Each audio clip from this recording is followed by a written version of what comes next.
And yes, we are back. Homeschool episode 39, the podcast where Andrew Rivers and I tell a bunch of jokes with a comedian as a guest and an audience member. And then we talk about our lives and what's going on in comedy and what's going on in the world, but mostly what's going on in comedy in the world because we have no lives. This week, our guest is Bo Johnson. We're very excited to have him. Hey, there we go. Yeah. Bo, before we get started, do you got any live dates coming up with comedy?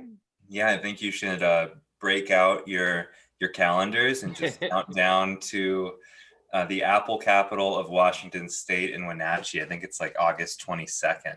So find a hotel and drive over those passes. Plan way ahead. Tickets are almost sold out. They're going very, very fast. The first and last show I'm ever going to do. So this is your one chance. Sell out. The show. You're not a sellout. I'm not calling you a sellout. Andrew, got any live shows? Well, Tacoma Comedy Club with Mark Norman, that's probably going to sell out. But Spokane Comedy Club with Sam Morrell, May 6th through the 8th. And then if you're in the Midwest, Michigan, Illinois, Wisconsin, or Minnesota, or Kansas. I'm on tour with Hofstetter around there, so just keep an eye out. That's awesome, man. I am going to be at the Drop in South Bend, Indiana, May 7th and 8th. Oh, the night before, I'm going to be doing a show in Chicago. So if you're in Chicago on May 6th, there'll be a show at a really cool place called something. I don't remember. I set it up. I'll figure it out. Nobody listening from Chicago. So, and then June, I'm in Dubai again. Going back to Dubai. That's very cool. I'm very excited. So let's do the jokes. But first, we need a 3-second pause because I do not know how to edit things. Welcome to Homeschool episode 39. Cory doesn't know how to edit, so don't say anything that you would worry will get you canceled. And but don't worry, it's probably our last podcast anyway, so say whatever you want. Doesn't matter. Why? Because all the vaccine misinformation you've been spreading on the show? No, because I got the Johnson & Johnson vaccine and I write all the jokes. Blood clot, don't stop. Dear YouTube, we are not implying that the vaccine kills people. There are only 6 known instances of blood clots. It's very safe. We trust the CDC and the doctors and WHO, even though they lied at the start and probably do whatever China tells them to. Please do not demonetize our channel again. Trust me, you don't want to get us into a regular job acting with the public. I forgot the robot voice. You really lost the accent halfway through. It's the dedication to the joke for me. I've been telling people I'm not depressed. Where's my false flag for false information there, YouTube? I'm very sad. I have you all fooled. Aha, got him. Wait, you're sad? Is it because you had a birthday and you're feeling your mortality and you haven't accomplished the unrealistic goals you set for yourself to reach by an arbitrary number? Actually, yeah, that's pretty much it. But and the worst part about a birthday during quarantine is you have to stay sober most of the day because people are going to call you. And you don't want to be wearing your birthday suit if your aunt FaceTimes you, right? I did wonder what would happen if I was talking to someone and a call waiting came through, but luckily the only person who called was Scam Likely. Sounds like the new name of our podcast based on YouTube's algorithm. Also, birthdays are tough right now. You can't blow out any candles because all the droplets. So. That's what she said. I'll blow you for your birthday, but the droplets get in my eyes. Oh, well, bummer, all that. Did you at least get some flowers from a certain stalker or maybe a girl you like? No, actually, the girl I sent flowers to on Valentine's Day didn't even send me a text. Oof. Did she know it was your birthday though? I mean, I'm still not sure she knows who I am, actually. That's probably a good thing because as soon as she figures it out, she'll be able to finish all that restraining order paperwork. That's a good point. Well, I only posted once on 17 different social media apps begging for attention. There's a chance she didn't notice. I don't know. Yeah, did people buy you flowers for your birthday, Andrew? No, I have a stalker that sent me flowers. And the people I want won't talk to me, and then the people that I don't want to talk to me won't leave me alone. So it's Like a real vast difference over here. If you buy, I feel like, have you ever used those like pro flower delivery services? They Yeah. will like, they'll be like, you're a customer for life. Yeah. I bought back in college. So I had one like 4-year relationship, and our anniversary was in this the pocket between like around Christmas time. And so I was in Spain at the time, and so I ordered her these flowers, and they were supposed to get there the last day the sorority was open, because she was always like, I want to get the flowers when everyone can see them. It's not that I want the flowers. Yeah, I want people to know that I got flowers. Before social media was a thing. Yeah. Exactly. So I go, I can't get to the anniversary. It's impossible. It's shut down. But I'll do the closest to the anniversary that her friends can see it. So I bought these flowers, and she never said anything about it. I was like, that's kind of rude. Like, it's like, I mean, I'm not wealthy now, but at the time I was like $60. That's like, insane. That was like most of the money I had left. I'd just been abroad for a year. I was like, that was the last of all of it, pretty much. And you don't know, I'm going to say like, thanks for the roses. Maybe you should be studying abroad. Or two. So I get home, and we break up. She broke up with me the day before New Year's. And so like a week or so goes by, and I was like, she still never mentioned those flowers I got her. And so I like went to the Pro Flowers delivery site, and I could see the delivery date, and they delivered them like 2 days late. Oh. When everyone was gone. So I was like, oh my God. That meant like, this probably didn't happen, but in my mind, it was like, if no one touched those, what happened is she left for break. Everyone's gone. These flowers get delivered. We break up.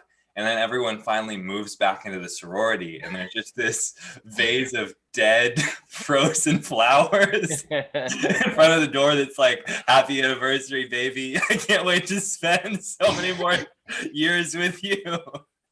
And I got a full refund. I got all my money back. Oh, that's good. Yeah. Never asked her about him.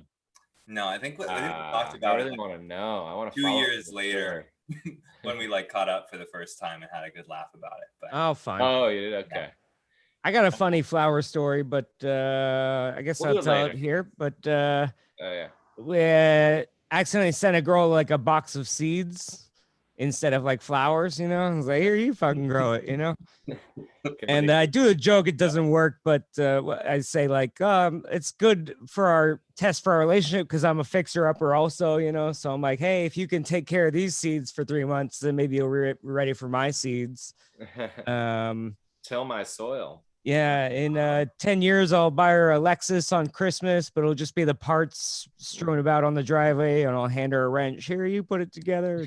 I like that part. That's funny. 20 years, I'll buy her a plane ticket to Sierra Leone. Like, the diamonds are over there somewhere. If you still got fingers when you come back, I'll put a ring on it, It's good jokes. It should work.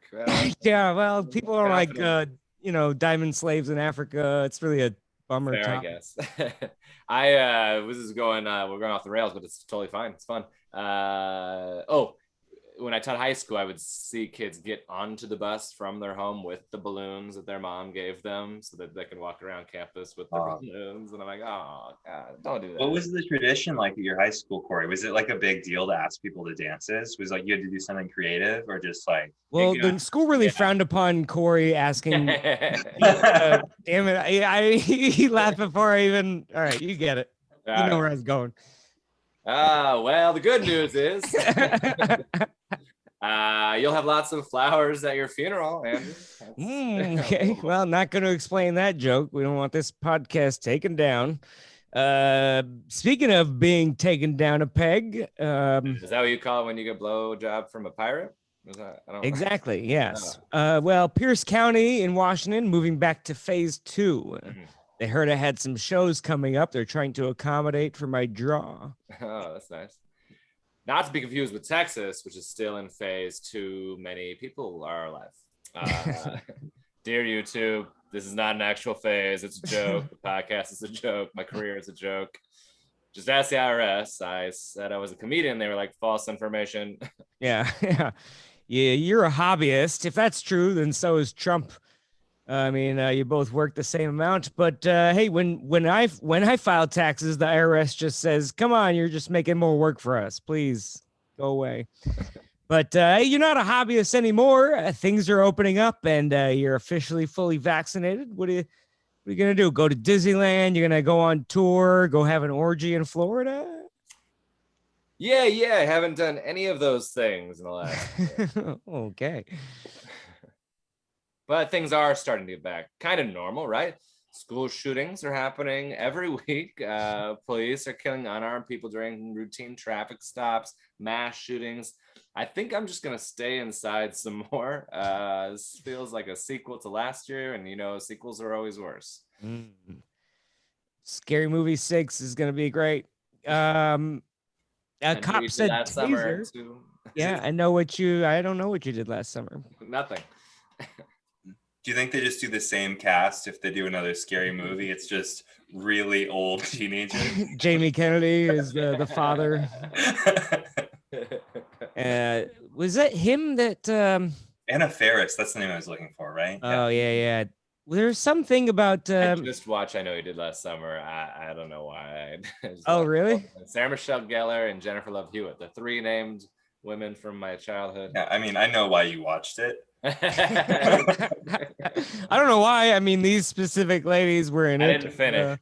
Same reason I watched it when I was in high school. There was some story, I think it was Jamie Kennedy. He took some role in like a propaganda anti-abortion film, and they like had a sit down interview with him. Like, why did you? And he's like, oh, they just offered me the role. Like, gave me money. He's like, I don't know. Yeah. Oh, that's interesting. He's like, I have to audition for every other thing, and these people just gave me the thing. So I was like, oh, I'll fucking take it. That's interesting. It was like actually an honest interview, but yeah. So yeah, cops are getting crazy. This cop said taser, but used her gun on accident and killed a man during a traffic stop. Cops don't only mistake something to be a gun when they're on black folks. Sometimes they do it on themselves. Oh, some people think she did it on purpose, but I say believe all women. If only they'd use it on themselves. Oh, yeah. Well, I watched a woman tase herself once on buzzporn.com. It was pretty wild.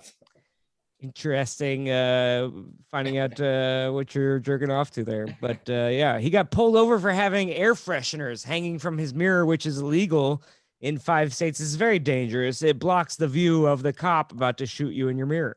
Ah, yeah. But in Chicago, cops boarded up buildings before releasing body cam footage that contradicts the official police story of why they shot a 13-year-old boy.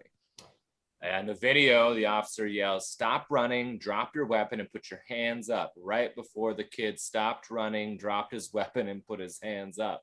So, I mean, the cop had no choice. Everyone knows you're not supposed to comply. Right. Right. Predictably, Fox News explained that the 13-year-old was a man, but 17-year-old Kyle Rittenhouse was just a boy last year. I guess teenagers are only adults if Matt Gaetz is sleeping with them. Right. The U.S. is pausing the Johnson & Johnson vaccine after 6 people had blood clots. 600 people died from handguns last week. Maybe we should... Hey. It's too soon to talk about gun violence. It just happened. No. And happened, and then happened right before that, and happened. It's gonna keep happening. I think happened again, probably. Yeah, well, this is every 10 seconds. This is all this making my Johnson go limp. Blood clots. Tucker Carlson said maybe the vaccine doesn't work, and that's why they're still telling us to wear our masks. Well, I would advise Tucker to not get a vaccine. Or he should get the Johnson & Johnson one. Maybe the Magic Johnson & Johnson. America has too much toilet paper right now, and toilet paper sales have dropped below pre-pandemic levels. I think it's a simple explanation. Businesses are open and people prefer to poop at work. Your boss pays you to do some shit, so you give him some OT on the toilet. All right, give your boss some shit. I think the next stimulus should just be a Chipotle gift card, and then we'll dip right back into our TP supply, get those numbers back up, right? Steve Urkel started a weed company. I guess now we know why he wore those thick glasses. He had glaucoma. Wow, White Claw. Got any weed, Got man? me weed. All right. Did I do that? White Claw putting out a new drink with a higher alcohol content and percentage called Surge. Are the marketing people all drunk off White Claw? That word still has a little trauma attached to it. We're not even done with COVID yet. We're still in the middle of the surge, right? Yeah, their new drink is great. It's called Police Brutality. Right. There's going to be a surge in DUIs and babies. Everyone knows White Claw tastes the best after the fourth wave of vomit. But boy, Cory, how was your weekend? Wow, I was just at a country club in Gig Harbor. Bo knows about this. He helped me out. Anyway, I know I'm old and bald, but I was just visiting. Oh, just visiting your girlfriend? You're just jealous. Also, please don't mention it. I don't want her husband to find out. If she loses her allowance, I lose mine. I'm just teasing, Cory. I think performing for those old folks is the best idea for you because even if they saw you last year, they're still hearing your jokes for the first time. Yeah. And they honestly don't hear very much at all. That's true. So.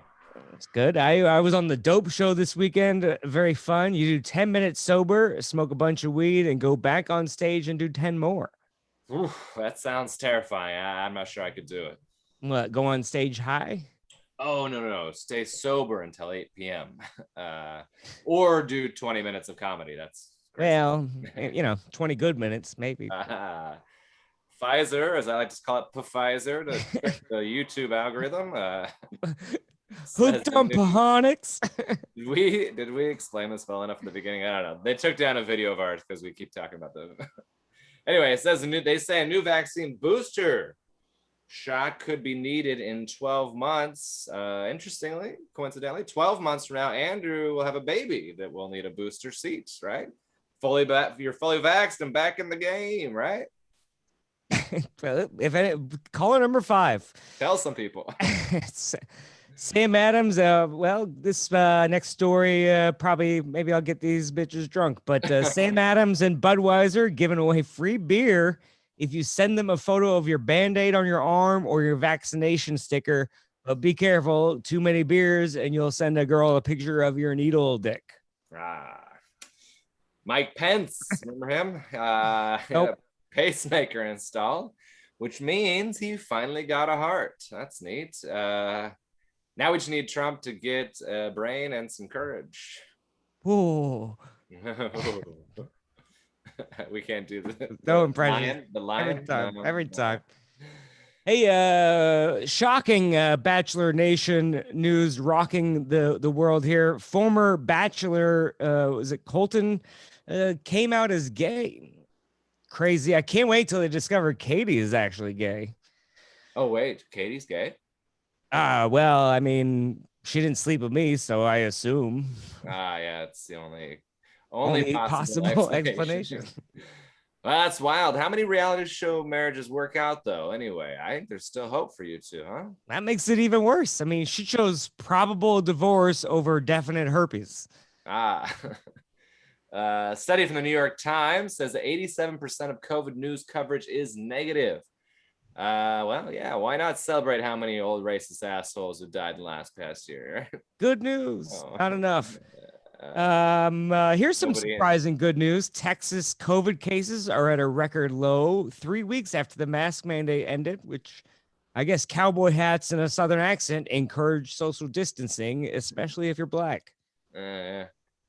As another study, 78% of people hospitalized for COVID in the last year were overweight, which isn't bad considering 90% of Americans are. Holiday just around the corner here, 420. Yes. Coming up, big plans. I think I'm gonna sit around, smoke some weed, and eat cupcakes. So pretty much no difference for the past year. That was also my 320, my 220, my 120, my 1220, my 1120. All right, we get it. You've been high every day of the month last year, right? Oh, actually, I was listing times of the day. Oh, okay. Hey, speaking of timing, it's time for our guests. We've been trying to get him on the podcast for months. And he's finally agreed to share the Zoom with us. Give it up for the hilarious Bo Johnson, everybody. Oh, Johnson and Johnson. Hello. You get any money from that, your family business? Oh man, I wish I was the toilet company and all the other shit they have. That would be great. I regrettably, what is my German last name? Schmalewski. It's like Polish. Smirnoff. I thought my mom, when I was a kid, she was like, you know, it actually is like, it means like wheat grinder. And I was like, I didn't need to know. I knew like financially we weren't royalty. We didn't have to like spell it out. That's good. I like that. You ever say that? That's funny. Schmaletsky? Schmalewski, yeah. Malevsky and Schmalevsky. It doesn't have the same ring. Cory's family name is Molest Me. Oh boy. Spell it out for him. All right. Well, that's great. So which do you like lean more towards in terms of your, like, I say I'm Norwegian, even though that's just like one half. What do you say you are? I mean, I'm German. Like, it's just, I have German citizenship, and I look super German too. I spoke German along with English until I was like 2 or 3, and I became like a brat. I just started throwing temper tantrums, and wouldn't do it at all. And I was just typical German. Right? Yep, you know, just really going out. My first word was Stein, which is rock in German. Okay. It's a different raw that I was thinking of, but Or rock. Oh, rock. Rock. Okay. Oh yeah. That would be, I don't know. I'm trying to think of what context my first word as a baby would be raw in German. I mean, actually, that is like. Where do babies come from? Well, your last name is Raw, or your first word. I don't know. You know, well, what I was realized, I had like this moment when I was younger. So I was my namesake Bo. I was conceived under the Aurora Borealis. So my name is like Bo Royal. That's one of my middle names. Aurora Borealis. And I didn't know what conceived meant for a long time. And so I would like, I have kind of a little bit of a unique name. Like, people are either like, don't know, haven't heard a name like that before. Now that once Obama got the dog, I was like, oh, my dog's name is Bo too. We should stop right now. Andrew also doesn't know what conceived means and has never tried it. So we won't want to. Yeah, I actively try not to conceive. That's true. Yeah, that's true. But I would I would go to the dentist, and I've gone to the same dental office since I was a kid, and I only pieced this together like 3 or 4 years ago. It's definitely like a Mormon staff dental office, because I knew one of the like dental assistants. I was like, oh, they all know each other from church.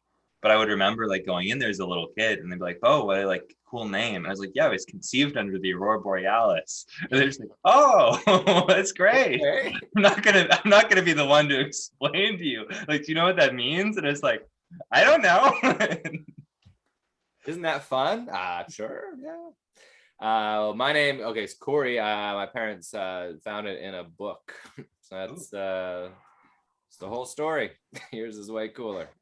I mean, maybe mine sounds almost like a far-fetched, like just like a bad writing prompt and almost like conceived under the Aurora Borealis. They'll be like, you were born the day that the cherry tree was blossoming. And I was like, I guess they found your name in a book. They didn't look very far. They got to see, and they're like, whatever, pick good. One of these things. Or maybe they just ate an apple and they're like, cool, that's good enough for. It's like the Encyclopedia Britannica of name books. They just got the C. Yeah. Do you have, Andrew, a story about your name? I don't. No, my dad used to tell me a joke about my conception. Oh boy. Because my mom would always go, you were conceived on your father's birthday or whatever. And my dad would go, oh, usually the things we do on my birthday don't make babies. Whoa. Wow. And then he would regret telling me that, because I'd bring up that story all the time. I'd be like, remember this joke you told me when I was like 5 years old? He'd be like, I'm a bad father. I don't know. That's an edgy dad joke. Yeah. Good. I mean, I feel like that joke. Not really an edge lord. I don't know. Yeah, sorry. I mean, I think that like him telling you that when you were like 6, you'd be like, that's not an appropriate thing for a father to say. And now I'd be like, wow, look at your sex positive father. yeah. He's teaching him about multiple different types of sexual intercourse at 5. That's good. That's what people think. The state of Washington changed like their sex ed laws, and that's what like all these conservative friends I know are like, that's what they're teaching them at 5 years old, is how to give blowjobs. I'm like, oh geez, no, that is not what's happening in schools. It's just consent at 5 years old. Well, I was thinking about, I still don't like it. I love, that's, first of all, that's so cool that they're teaching that when you're younger. I love like you see the tea analogy. Have you seen like that video where you like explain to a kid like, do you want tea? And then they're like, no, not really. You wouldn't be like, well, you have to drink some tea. Or if they're like, yeah, I want tea, and then you make the tea and you come back with it and like, actually, I'm not thirsty anymore. You'd be like, well, you said you were thirsty when I made the tea. But interesting. That's good. I was thinking about like sex ed. Tea bag. And I take that tea bag though. Still, I'm not thirsty, but is sex ed was it sophomore year for the two of you? I feel like that's when it was for me. Freshman year in health, and then but also middle school we had like all the baby had a baby talk. There were a few. There was one in elementary school, and then I think you hit it a couple of times. Like it's like, oh, I was definitely behind where the other kids were, just in terms of like dating, because I was like, we're talking about sex. Like, what about like kissing? Like, I think we're getting a little bit ahead in the book, right? Skipping some steps here. That's funny. Hey, wait a second. I haven't even got out of the batter's box yet. Oh man. Look, the difference between a fastball and a curveball, I'm still hitting off the tee, man. Can we slow down? The ball moves. Yeah. I remember being on a bus in elementary school and not understanding, like my only concept of a rubber was like a rubber tube. Yeah. Right. So kids were like, ooh, a rubber, you got to put on a rubber. And I was like, just in my brain, imagining like a rubber over my penis in a tube, inserting somewhere. It's not going to feel good at all. And then what do I do? Do I pee? Or like, I don't know what, because it was like, I don't know. Yeah. I don't know. I was like 17, 18. Sure. I didn't know. I think I started, this is probably a lot of information, but I was jerking off before anything would come out. I was shooting blanks, Mm-hmm. And but then I would always like pee for like 5 minutes later. I would go pee and I'd be like, oh, that's probably what cum is or whatever. Is? Just me peeing later, No idea what was going on with anything. I remember when like being in middle school, like the idea of ever even admitting that I masturbated was so humiliating. Like, because I think it was like he was like, I would never let anyone find out. Because I had one friend who like asked, he was like, have you ever done that? And I was like, no, never. He's like, not at all. I was like, no, it's disgusting that you would even ask. It's like, oh, this really is like fun. Me rejecting a healthy conversation. I thought it was like a trap where they'd be like, oh, we're gonna put posters around the school. He admitted it. I've been wiring this conversation. Well, you're never running for class president and ever again. Once that information gets out. They're like, have you ever had a blowjob? You're like, no. And they're like, oh, J stands for blowjob. Like, that would have been really good if they put posters around campus. Oh, I mean, I never was good with like Nick. I was set up for failure for any nickname. Like every elementary school, there was like Little Bo Peep. I got that. And then once the minute that I got older, it was like Bo Johnson. BJ, blowjob. I don't think I ever tried it. This is not like a bit I'm clamoring to do, but I had like in my notebook about like, there's like, they're always like, what's your childhood nickname? And it's like, I don't want to be reminded of that. It's never like something I picked. Cool Bo, yeah. First day of work icebreaker. They're like, Bo's turn. You're like, they called me blowjob. Okay. Everybody. My friend, one of my best friends in growing up, his parents named him Jack, and their logic, they were gonna name him Ian, but this is how innocent his mom was, maybe innocent or dumb. She was like, well, we don't want you people calling you P and Ian, so we named you Jack. And I'm like, oh, it gets worse than P and Ian. Real quick, probably about 12, 13, I'd say. He's Jack off for the Also, next. she's like coming up with weirder nicknames than the kids. You know what I mean? She went through all these names. Yeah. We miss jacked up, jack off Jeff or whatever. Like, you know. That's fun. There was a girl in my probably 7th grade that well, I don't know if it was that early, but it was probably like 9th grade or something, and we found out she gave a blowjob, and so we would always go, oh, whenever we saw her, we would just be like, how did it taste?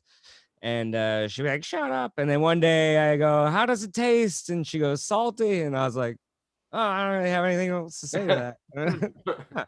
That's pretty good. Salt. Oh, wow. My elementary school, we would do like a morning meeting every day, and there's this kid, his name was Bean, and I remember he came into class one day, and like everyone got an announcement, and I remember he's like, I've decided that my name isn't Bean anymore, I'm gonna go by Jimmy. And do you remember when like you're like the age that whenever someone says something, you just turn to whatever adult is in the room, and you're like, whatever you say, you're God. And there was like that pause. And I remember our teacher was just like, no, you're Bean. I identify as Jimmy. Go fuck yourself. He's like, you're not a Jimmy. Who do you think you are? Look at that. It's like George Costanza trying to be T-Bone, and they're like, you're not T-Bone. If someone wanted to change their name in the middle of a class, Cory, what would your would you say, like, bring a permission slip and tell if your parents say I can call you whatever? No, I mean, one of my biggest things was as a history and social studies teacher is that people, I mean, this is gonna get kind of okay. So like when people talk about like being politically correct and calling people names, and a lot of people, I don't even know what to call people anymore, and so we just ask them what they want to be called. Like, I don't, yeah. It's not that whatever they tell you to. Would you not prefer that hard to be called? And so a big thing for me was always people get to choose what they want to be called, and that was like the core of helping kids not use negative, nasty language towards each other. I remember one kid, because it was trying to explain like things like calling kids like the R word or like using the N word at all. And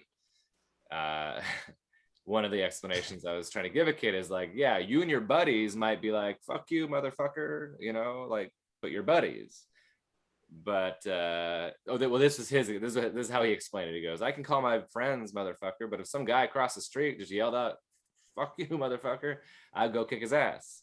And he's like, that's like black people and the N-word. And I was like, okay, well, pretty good, but maybe we don't say motherfucker 3 times to get the point across. So if a kid, I would assume, I would be able to tell if they were just trying to like be funny or be whatever. So like, I would just call them that, and I would like kind of pound it in. Like, remember Empire Records, that kid that was like, my name is Warren. It's a great movie. So he lied and said his name is Warren. So they just kept being like, Warren over here says, and Warren's being related to Warren. He's like, my name's not Warren. And they're like, you said it was Warren. So either a kid would be fooling around and you just keep calling him over and over, and they'd be so noted that they'd stop, or they'd be like, no, I really want to be called this. And then that's fine too. That's what I'd do. It's not funny, but I had I wore like an ace bandage for 2 weeks because I like I think I hurt myself, but not bad enough to like need an ace bandage or whatever. And then I remember this kid was like, I want one, so I brought him one, and so we were like matching ace bandages. And then later this girl was like, the teacher thinks you're faking it, and I was like, oh yeah, I mean, she's right, but you know, whatever. I was gonna say, if like that would be one of the few, like I got hurt and so I had the ace bandage, And so people wanted to make fun of me, so they started calling me Ace. And it's like, Ace. oh wow, this has actually kind of come full circle and really worked out for me. I can go I'm by Ace. Ace. It's a dope nickname. Then Ace Ventura came out, and all of a sudden you're like, he's Ace and he's Ace. How old were you guys when that came out? Oh, I yeah. mean, what year was the Ace? 94, 94? something like that. 10 years, yeah. 9 years old. Yeah, I don't remember how. I just remember like Oh, yeah. Jim Carrey was, for me, in like elementary school through middle school, the funniest person alive to me. Wow. Like, I don't think that my taste in terms of Jim Carrey movies was necessarily aligned in terms of what I liked the most. Like, I think I liked The Mask the most. Wow. But yeah, I would watch, like, I also liked the weirdest scenes from The Mask. Like, I would watch his, like, the one where he dances with all of the cops. I thought that was so catchy. I was like, this is incredible. But yeah, I love Dumb and Dumber, but I mean, I guess you guys were really young when those movies came out. And yeah, I watched like was a later. teenager. It wasn't even when it came out. It was just like it already was around. I remember being really young and watched, like, Superman was my favorite movie, and when I was like 5, 6, 7 years old, and then it wasn't until I was like 25 that I realized that came out. It came out before I was born. Yeah. So I was like, oh, I was just watching that on VHS or on TV, and I just assumed it was all when I was a kid. Like, that came out yesterday, right? What were the first movies you guys saw? Ooh. I remember the first rated R movie I saw, Demolition Man. And I actually want to go back and watch that. It might be the post-apocalyptic future is about to become a reality. I snuck Pretty Woman in, so that probably gives a little bit of insight into my. Wow, you're old. Richard Gere, like, really, his stride didn't last too long. No. You know who really, like, this is like a dumb inside joke I have with one friend, but like there's Richard Gere and then the one other guy who almost had a career that took off. Like they like really, he was like put in movies to be like the other Richard Gere, is Dermot Mulroney. Yeah. And he's like in all of these like B version movies of a Richard Gere movie. Like Pretty Woman is the billionaire meets Julia Roberts, who's like the sex worker, and what he's in like the alternate version where I don't remember her name, but where like he's a male, like he'll like go to his specialties to like go to weddings or fancy events. He's an escort. Wow. And like she like wants to show off to her new boyfriend. It's like the same plot where they fall in love somehow. But he's in all these movies. It's like Dermot Mulroney is just like it never took off. And our dumb inside joke will be like, if we're on a date or something that we just aren't that into it, what's your favorite Dermot Mulroney movie? Like, just like you don't know Dermot Mulroney, like just act as if he's like a Brad Pitt level movie star, and it's just incredulous that other people don't appreciate him the way we do. You would kill it on Doug Loves Movies. That's really, yeah, you guys. Oh, get me on that one. No. I know, I'm saying. What's funny is I'm so bad at like actors' names and stuff. Like every time I listen to that show or like see it, I'm like, I would fail after like the first two obvious ones, you know. They'd be like Will Smith. I'd be like, well, Men in Black is taken, so Wild Wild West. So that's about it. I don't really know.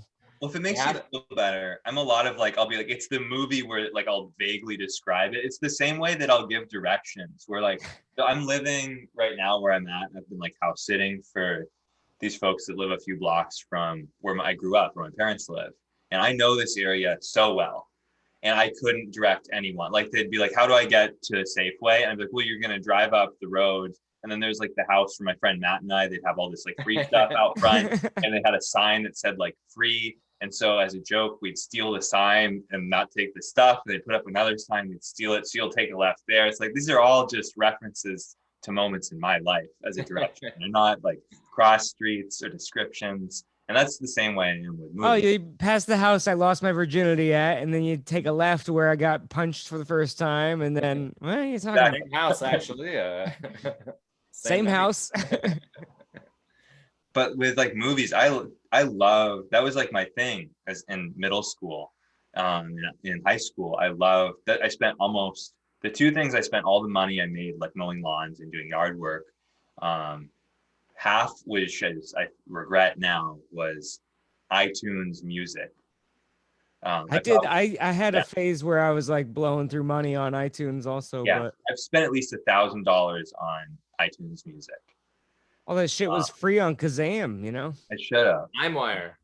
Yeah, I LimeWire had was three gold. LimeWire phase, but then I would buy all these DVDs, and it's kind of like I'll look back at everything I own, and some of it is stuff. My movie taste, I got into kind of just started watching TV during college. So you regret supporting artists, is what you're saying? Oh yeah, big time. You should never do Can I interest you in my comedy for free, I guess, if you're not worth paying for? But it's funny to look at these DVDs and I can tell when I bought it, because there's the stuff where like I got into, it's like, oh, I want to watch the IMDb top list movies, but you can also just see where I was Wood video. Yeah, I didn't know that like porn was online. And so I would like, what's the movie that I'm not going to be embarrassed enough to buy, but it's clearly because I'm a horny teenager. So like Eyes Wide Shut is like very artistic. I wasn't even going artistic though. Like there's a movie called the one that what's What do you Double got? Jeopardy? That bitch is pretty hot. Ashley Judd gets naked a bunch in that. It's great. Have you seen Man of the House? That was one. That's a good example. Maybe. Man of the House is, oh my God, I'm blanking. Tommy Lee Jones. Yeah, so Tommy Lee, Jones? I'll just describe the movie and you'll get immediately why I bought it. The premise is the entire cheerleading team for the Longhorns witness a murder and have to go into witness protection under Texas Ranger Tommy Lee Jones. Which is actually, it's like, you know what, I think this year it's not a good year for cops or law enforcement. I think that Tommy Lee Jones is maybe the only guy where I'm like, he's the one good cop in Man of the House. 5 lively cheerleaders are the only witnesses to a notorious crime boss assassination. I went Kubrick and he went Tommy Lee Jones. That's what I love is that the description you just read, Andrew, that is literally like, if you're like, what would a 7th grade boy be like? What's the best movie? Crime Boss and Cheerleader. Yeah. Tommy Lee Jones has to save a bunch of horny 17-year-olds. I'll go to every hen house and outhouse and I don't know what else he says. This is like, I hooked up with someone a while back where it's like she was sober. Now we're talking. So like we didn't. Wait, she didn't have to be drunk to sleep with you? What is this all about? I mean, just look at me, Andrew. Yeah, I know. I was gonna do the introduction of Bo looks like me if I made 10,000 better decisions with my life or whatever. But. Don't beat yourself up, Andrew. It's genetics. Your hair, actually, I really like the long hair. Thanks, man. It's cool. But I was kind of laughing at this later because so we didn't have anything to drink afterwards. I had all this Gatorade because I was like running a lot, and I'm someone who's so easily swayed by like marketing that if I'm running, I'm like, I need fucking Gatorade. Electrolytes. So yeah, I think we had a pizza, we like hooked up, had pizza and drank Gatorade, and I was like, this would be what I thought the best night ever would be when I was 13. I would like, what's sex like? I don't know, you probably like girl and Gatorade and pizza, and that would be the best night ever. And it's like, no, this actually wasn't wrong. This sounds pretty dope. I mean, yeah. Pretty good. Also, you watch this DVD with Tommy Lee Jones, Man of the House. You know what? I think I'd probably still like the movie. I'm intrigued by the plot. It sounds interesting. Rolling. Yeah. Me, the plot. Oh boy. The plot isn't the only thing thickening. All right. That's all. What do you been? Do you say so? house sitting, but what else is going on? What's going on with life for you? I mean, I'm trying to think of what's interesting. I've been working the whole time, so I mean, I know you two know this, but I guess for context, I quit my job to do stand up full time, and it couldn't have gone worse. So, when did you quit? March 13th, right? Like around like March 5th or so. Yeah. And then my first weekend was literally my first weekend of like what was going to be the whole Looney Bins run. And then there was about 3 months that were like jam full, and then it was like filled here and there, you know. But it was the last weekend anywhere, even places that now like the minute they could open. Right. It was even they were shut down the next week. Yeah, everybody played by the rules even for the first Looney couple Bins. weeks. Yeah. So I remember like being there and seeing the NBA cancel. And it already, like when I was there, I was like, oh, this doesn't feel great. But it's kind of like, we're all kind of dumb. And I was like, oh, maybe the shows just won't. I don't think the gravity of it had hit. I was like, maybe the shows just will be bad. And then I saw the NBA cancel, and I was like, money doesn't have morals. This is like not good. That was the night I was playing where we always play trivia, and packed bar playing trivia. And I see like Utah Jazz just clearing the court, and I was like, oh, this is not good. And like the ticker was like, they're not sure if the season will continue, and I'm just like, oh boy, this might be it. But I was in school for the like weeks leading up to that, substitute teaching, and there was teachers and paraeducators being like, how long do you think this is? And it's like a lot of teachers, especially of younger kids, are kind of gloom and doom, just like not optimistic, surprisingly. But you know, of elementary school kids, they're around them too much, and they're like, there's no potential in these kids. So you think it's gonna last like, you know, 3 months? And I was like, Jesus, no, this is not. We close a couple weeks and we'll be back. You dumb kids. You're so stupid. The end of the year. And I was like, oh my God, no, you guys are so dumb. It's ridiculous. And then here we are. Yeah. But let's see. So I've been working, which is fine. Not very interesting. That's not why you like, let's talk about my day job. Did you get a similar job? Did you get a job back? I went right back to my old job. Okay. I kind of just texted my boss and I was like, hey, so some things have changed. She was like, yeah, we'd love to have you back. That's right. And like, I'll say to their credit, I work for like a big food bank around here, and like they've been really good to me, like just in general. Like when I've been hurt, they were cool about me like having surgery in the past, and they got me back in as soon as possible. It's just, I was like, man, like I had a couple, it's funny when like my non-comedy friends were all like, we all feel so bad for you. We're all like, at least it's not as bad as Bo. And I was like, well, that's not the thing you should say to someone. But I was like, the reality of it is I would look at some of my friends who like have made it, like, I mean, you guys make like a living doing stand-up for the last 8 or 9 years. And I was like, for me, it's sucks, but it's just kind of funny timing. Like I literally couldn't have quit at a better time for this to not work out this way. Right. And so like, it's a bummer, but like real world circumstances, I've got nothing but gratitude for like. Now, I'm really intrigued by like, can you tell me just a 101 food bank? Like, how does it work? And what kind of work are you doing right now, especially in this kind of time? Totally. So, I mean, my work now is getting closer to just my past job. Still not 100%, but where it's more like it's program based in terms of connecting retailers and restaurants to a much limited degree, especially now because places just aren't running at full capacity, but connecting like smaller food pantries and meal programs to those donors. So like the place that I work at, we're more of a food bank for food banks. We don't traditionally do direct service work. And so when I came back, that was kind of like, we're figuring out like, what's the emergency model of food distribution look like? And so we were running and still are in the last months of kind of handing over a handful of them, but we're running all of these big outdoor meal sites. And so for the first few months, I would sometimes be in the warehouse helping kind of sort stuff. even though that's not really like what I'm hired to do. Or I'd be at, there's like a big parking lot in Northgate, moved to North Seattle Community College.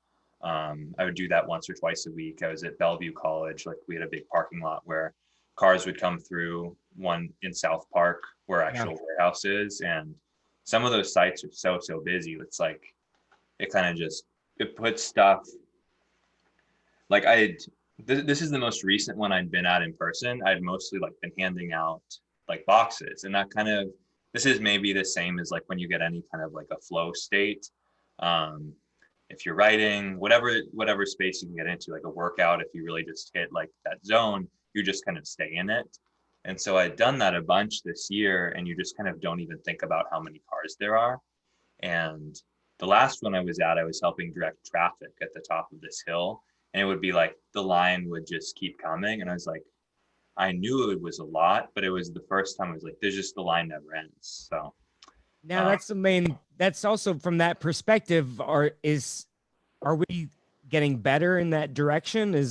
Or is it still pretty bad? Is it still, I mean, I think like this is all so funny, of course. But I mean, I think some of it is that this year, the biggest flux that I was kind of aware of or would hear about in the network was around the beginning, especially the beginning of this calendar year, actually, like right after the biggest wave of COVID had hit. Yeah. Like Winter. People's, it wasn't clear that there was going to be more stimulus money or like unemployment continuing. Everything is shut down completely again because numbers even like everywhere once again. But some of it is just honestly that there's just never been the services people need. And so things are worse, but with like, is it getting better? It's just never been good. Like that's not like a happy. I know. I mean, But what's kind of been cool working in this, people were like, oh, you wanted, like, I didn't get the job at the food bank because I was like cared about it really like 5 years ago. Right. I was like, I don't want to do something that feels awful, but I wasn't like, it needs to be food banking. And so it's kind of, one thing my dad will talk about is how like injuries, like mentality, like beliefs, it's like the way water carves through rock, it's slow and over time. And I think it's been one thing I'm really grateful for is like working around all of these people where like, for some of them, this is their like what comedy means, or like what we get excited about. That's that to them.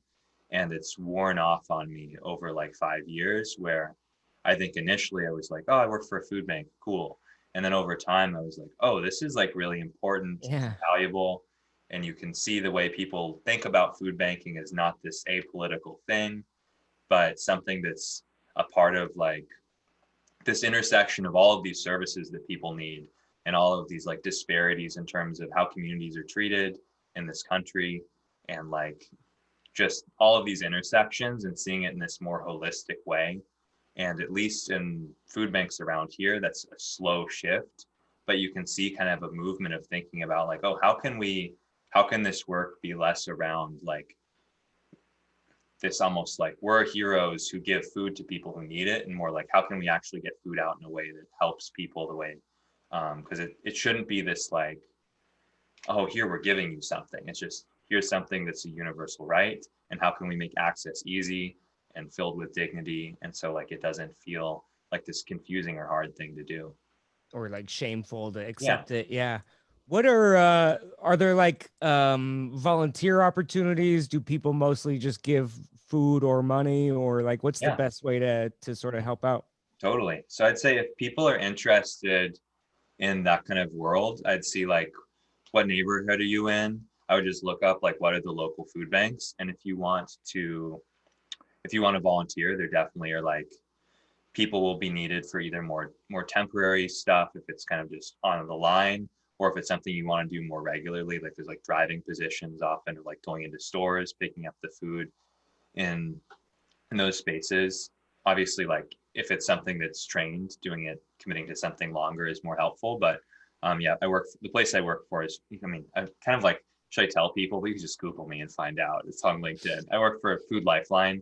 And so you could see like, if your business or your sports league or your family, whatever, you can come to the warehouse and sort food. And then if you want to donate stuff, I'd always say like money is better than donating food, because people will be like, I've got all this stuff in my cupboard that my family didn't want to eat for 15 years. You'd love it, right? It's like, yeah, no one wants this.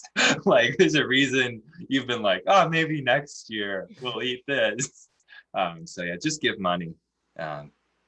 Is there any concern about me giving the big food bank? And I'm I know it's a joke about the banking industry. I mean, I will say, like, I realize you're joking, and I'm going to use my German sarcasm. False information. And be like, if people didn't want to donate to a food bank, find like a mutual aid group in your area. And mutual aid groups are kind of this like pretty cool. They're not necessarily 501c3s, but it's normally like even more totally volunteer, no paid, like people who just are seeing like pockets of communities that don't get served by the more traditional like nonprofit models. And so that's my serious answer to what was like a good natured joke. Sure, yeah. Bank of America is my favorite take food out of people's mouths bank. Well, that's have you seen Party Down? That's like one of my favorite pilot jokes. Is it five frisky cheerleaders?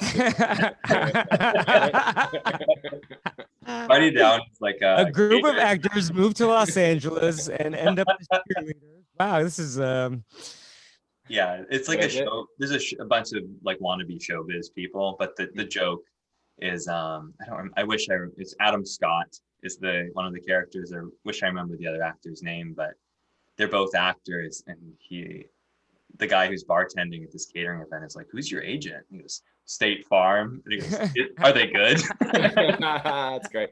That's unlike Amazon Prime, right? It's about a catering company. Yeah, probably. I have seen some of that. That's good. Me just plugging things I'm completely uninvolved with that are long canceled shows.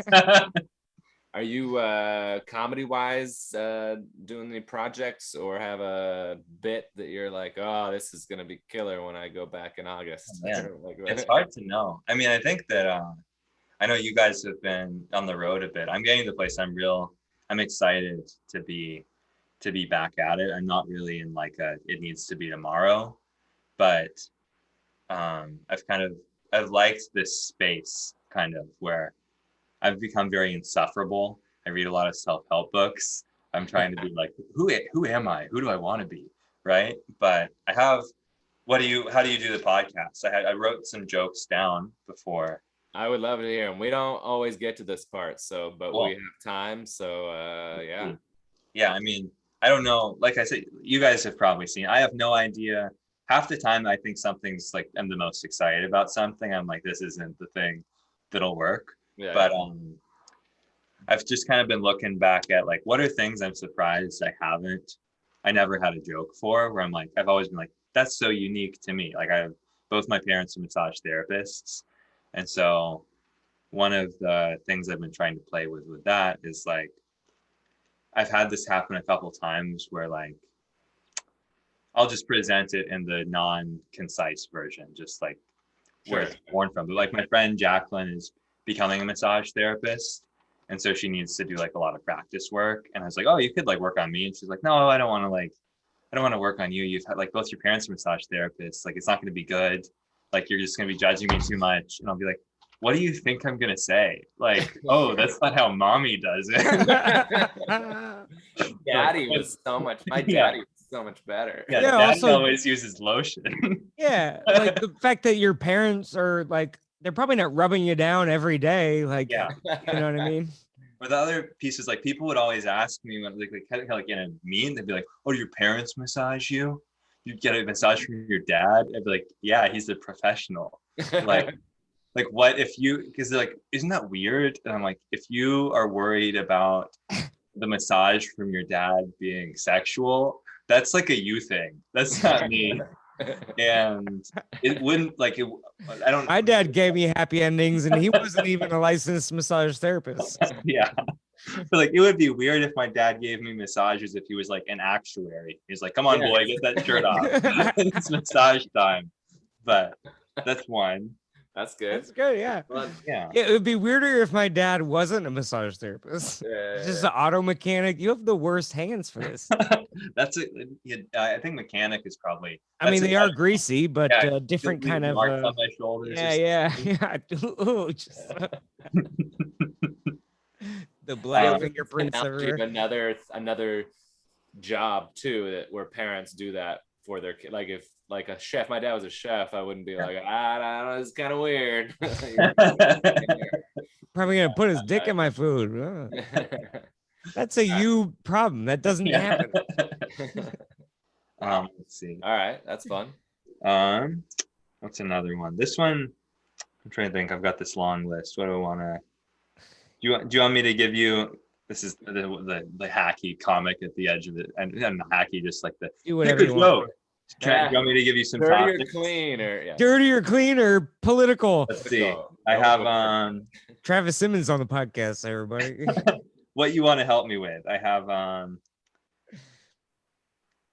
so like I've got the dating stuff. We'll go dating, middle school dances. Middle school dances. Middle school dances. Okay, this one is very much just It's gonna be very traumatic for me, but go ahead. But this is a premise that did not work at all before, and now that I've had a year in between performing, I'm like, it must have been them. But it was so like we had this rule at all of my middle school and high school dances where there always were like there's like no freak dancing allowed, and they'd always have like the sign up and like freak dancing, if you don't know, it's a highly sexualized rub-a-dub motion. But what I want to see if there's anything funny about, I guess, is that I remember they would like define it for you. They'd be like the dance is tomorrow, no freak dancing. And I remember it was like on the poster, like you couldn't be bent over more than a certain degree. That was a part of it. Like no one could be bent more than like 60 degrees. Ah, shit, I got a D in math, so I don't know if this is gonna help. You know? So I would like picture some mom at like a PTA meeting breaking out a protractor and be like, when are we uncomfortable? Yeah, where do they come up with the percentage? Yeah. Yeah. And I remember Mrs. Wilson, would you demonstrate for us what's acceptable? But I remember the first dance I went to, like when I had a real date, like my friend, we're both like, what, 14, 15-year-old, like just dumb boys. I remember my friend Matt had like gone to dances before, so he like knew it was up, and he like took me for this like sad Birds and the Bees, where it's just like two children teaching each other about sex, basically. Dude, like you'll stand there and she'll like rub her butt on your crotch, and I was like, well, what if like I get like, what do you get like hard? And he's like, no one talks about that. No one never think about it's like, but how many degrees over should I ask her to bend? I think if your dick goes more than a 13-degree angle, then that's a problem. If you what did you say? It's a highly sexualized rub-a-dub. Yeah. And if you say that out loud, no one will want to freak dance with you. Yeah, rub-a-dub motion. That's how you describe it. Do you want to freak dance with me? Don't use the ruler on your penis. It gets bigger, I swear. I kind of think of Cory's joke a little bit of like sort of the premise of like hey, no break dancing. Well, I don't know how to do that. So yeah. Like wasn't no one was gonna freak dance with me, and there wasn't a huge line of seventh graders wanting to freak dance, you know. It's also the only kind of dancing that kids want to do at that age, though. Yes. No kids like, I know the waltz. Oh, can I pitch one more joke I've life that has never. I like waltz. That's funny. I don't know if this is either maybe nothing or maybe a better sketch. Cotton Eye Joe, where you come from? Where did you go? Anyway, what's the other one? I don't know. Sorry, so waltz is what reminded me, but I had this old premise about like I loved watching these like spy movies. It's like I like those like spy action movies, and that there's always a part in these movies like James Bond. It's in a lot of those, all of these, where he's already killed a bunch of people, but there's a scene. It's also in like Zorro, even like Zorro has to dance. You find out not only like the key other skill beyond killing and fighting is he's also a great dancer. And so this is where I think maybe it's just a sketch or an idea, not a joke, but being like, I just pictured this spy who's like great. He just can't graduate spy school because he hasn't learned how to waltz yet. Yeah. You're very good at that. Yes, I know.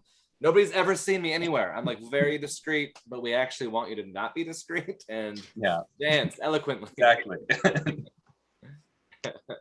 Yeah, Batman's always at like a gala or like it's like a fundraiser, you know what I mean? Like he's like gotta be both parts, you know? Yeah. I think there's something I don't know how you set it up enough for people to really get it, but I dig it. Yeah. Yeah. Yeah, it's like Batman's like, I just spent 6 hours fighting crime until 3 a.m. and now I gotta show up at 9 a.m. for this fucking politician's fundraiser, you know what I mean? Got the salad fork and know how to use all the cutlery. Yeah. Your spoon's in the wrong spot. All right, geez. He actually he pulls out his instead of a utility knife thing, it's a fucking butter knife. And yeah, well, that was my favorite. I liked Spider-Man a lot, and I always thought it was funny that like he had to make his own costume.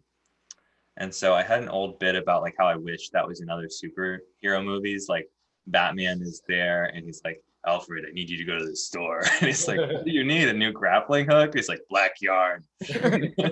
Ow! God. Make sure that it's not navy. But oh man. No. I'm actually not even a superhero, so I need to get an advantage for that. Yeah. What's Wolverine could just do it, you know. Yeah. Where do people find you on the internet? Yeah, please. I'd say you can follow me on Instagram at the Bow Scout. And yeah, there's not much on my calendar right now, but I think that it's moving in that direction and got my rebook those loony bins, man. Hit those loony bins back up, but hopefully like looking at some outdoor or like alternative event spaces in like the Seattle area. So just kind of to initially just shake off some rust before I get paid to do this in other places, hopefully. So I'm not like, oh, welcome here for the first time back, and I'm the worst I've been in years. But so you can see me be the worst I've been in Seattle for very little probably. But if you want to follow, I'll post about what's figured out there. Let me know when you have a live show. I want to come see you be the worst you can be, so I feel better about myself. Oh, you should feel great about yourself, man. That's not what this podcast is for. I am Cory Michaelis Comedy on all the things. Andrew is Andrew J. Rivers on all the things. This has been Homeschool. Thanks for joining us. See you next time. Goodbye. Oops, I meant to do this. Stop recording.